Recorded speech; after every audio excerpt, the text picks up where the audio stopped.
ایک کنجوس کی قبر کا واقعہ۔ بہت وقت پہلے کی بات ہے کہ ایک گاؤں میں ایک شخص اور اس کے بچے رہ رہے تھے۔ وہ شخص اول درجے کا کنجوس تھا، اپنا مال گن گن کر رکھتا تھا اور ایک ایک پائی کا حساب رکھتا تھا۔ وہ شخص اس قدر کنجوس تھا کہ اس نے اپنا مال ایک لوہے کے صندوق میں رکھا ہوا تھا۔ وہ شخص نہ ہی اپنی ضرورت کی چیز پر خرچ کرتا اور نہ ہی اپنے گھر والوں پر۔ اس کی بیوی بچے فاقوں میں رہتے تھے، لیکن اسے کوئی فکر نہ تھی، یہاں تک کہ جب فاقے شدت اختیار کر جاتے تو اس کی بیوی مانگ کر کھانا لاتی۔ اس شخص کی بیوی کئی بار اسے کہتی کہ تم اس مال کو رکھ کر کیا کرو گے؟ ایسے مال کا کیا فائدہ جو ہماری ضروریات پوری نہ کر سکے؟ خدا کا واسطہ ہے اپنے گھر کے حالات دیکھو۔ لیکن کنجوس شخص فوراً غصہ کرتا اور کہتا کہ اللہ تعالیٰ نے فضول خرچی سے منع فرمایا ہے اور تم مجھے میرا مال خرچ کرنے پر اکساتی ہو، چلی جاؤ یہاں سے۔ وقت گزرنے کے ساتھ ساتھ کنجوس شخص کی عمر بھی بڑھتی گئی، یہاں تک کہ وہ بڑھاپے کو پہنچ گیا۔ ایک دن وہ اپنی بیوی کے ساتھ بیٹھا باتیں کر رہا تھا کہ اچانک اسے خیال آیا اور کہنے لگا کہ جب میں مر جاؤں گا تو میرے مال کا کیا ہوگا؟ وہ کس کے پاس جائے گا؟ بیوی نے کہا ظاہر ہے کہ باپ کے مرنے کے بعد سارا مال اولاد کے پاس ہی جاتا ہے اور یہی اللہ کا قانون بھی ہے۔ بیوی کی بات سن کر وہ بہت غصے میں آ گیا اور کہنے لگا کہ واہ، ساری زندگی محنت میں نے کی ہے اور اس سارے مال کو سنبھال کر رکھا، اور اب میرے مرنے کے بعد یہ سب کچھ میری اولاد کو مل جائے گا۔ میں ایسا ہرگز نہیں ہونے دوں گا۔ میں کوئی ایسا رستہ نکال لوں گا کہ یہ مال ہمیشہ میرے پاس ہی رہے۔ میں تم لوگوں کو اس میں سے پھوٹی کوڑی نہیں دوں گا۔ بیوی بس اپنے شوہر کو دیکھتی رہ گئی کہ اسے مر جانے کا یقین تو ہے، لیکن پھر بھی اسے اپنے مال کی ہی پڑی ہے۔ کسی اور پر تو کیا خرچ کرنا، یہ تو اپنی سگی اولاد کو دینے پر راضی نہیں تھا۔ وہ بس افسوس کرتی رہی اور اللہ تعالیٰ سے اس کے لیے ہدایت کی دعا مانگنے لگی۔ ایک دن وہ کنجوس شخص درخت کے نیچے پریشان سا بیٹھا تھا کہ ایک آدمی اس کے پاس آیا۔ دیکھنے میں وہ بہت ہی زیادہ دیندار اور اللہ والا لگتا تھا، لیکن اصل میں وہ ایک جعلی فقیر تھا۔ اس جعلی فقیر نے کنجوس شخص سے کہا کہ کیا ہوا، تم بہت پریشان لگتے ہو، مجھے بتاؤ، ہو سکتا ہے کہ میرے پاس تمہاری پریشانی کا کوئی حل ہو۔ اللہ تعالیٰ نے مجھے علم سے نوازا ہے۔ کنجوس شخص اس جعلی فقیر کی بات میں پھنس رہا تھا۔ جعلی فقیر نے اپنی کچھ اور اچھائیاں بیان کی تو کنجوس اس کی باتوں پر یقین کرنے لگا اور اس کے سامنے اپنی پریشانی بیان کرنے لگا۔ وہ بولا کہ میں بوڑھا ہو رہا ہوں اور میں نے اپنی ساری زندگی میں اپنا مال لوگوں سے بچا کر رکھا ہے، لیکن اب میں بہت بیمار رہتا ہوں اور میری زندگی تھوڑی رہ گئی ہے۔ یہی فکر ہے کہ میرے بعد میرے مال کا کیا ہوگا۔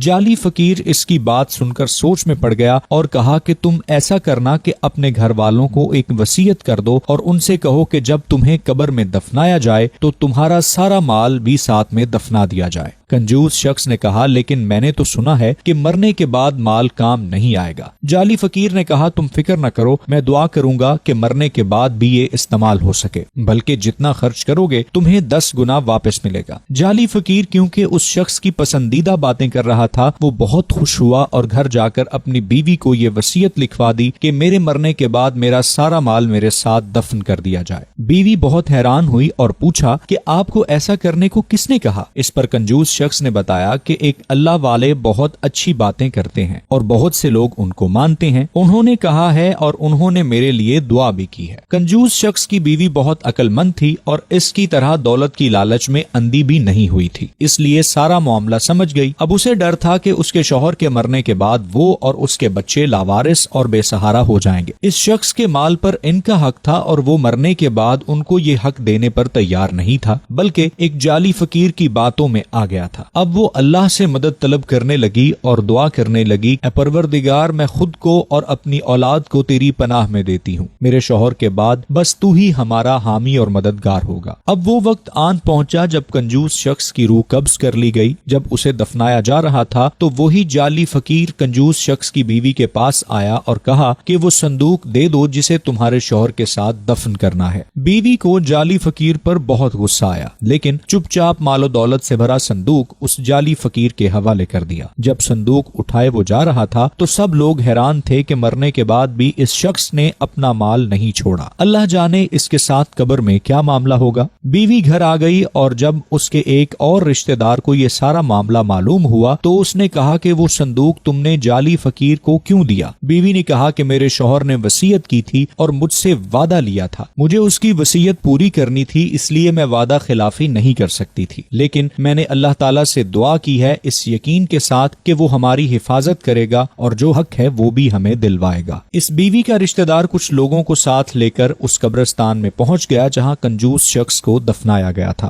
انہوں نے دیکھا کہ ایک آدمی کنجوس شخص کی قبر کو کھود کر صندوق نکال رہا ہے۔ وہ لوگ کیا دیکھتے ہیں کہ اچانک سے ایک بھڑکتی آگ اس قبر سے نکلتی ہے اور وہ جعلی فقیر اس میں جل کر خاک ہو جاتا ہے۔ قبر میں سے عجیب و غریب رونے کی آوازیں آ رہی تھیں اور وہ مال سے بھرا ہوا لوہے کا صندوق وہیں پڑا رہ گیا جو کہ بعد میں کنجوس شخص کے بچوں کو دے دیا گیا۔ اللہ تعالیٰ اپنے بندوں کو کبھی اکیلا نہیں چھوڑتا۔ جو مال ہمیں اللہ تعالیٰ دنیا میں دیتا ہے ہم پر فرض ہے کہ ہم اسے صحیح راستے پر خرچ کریں۔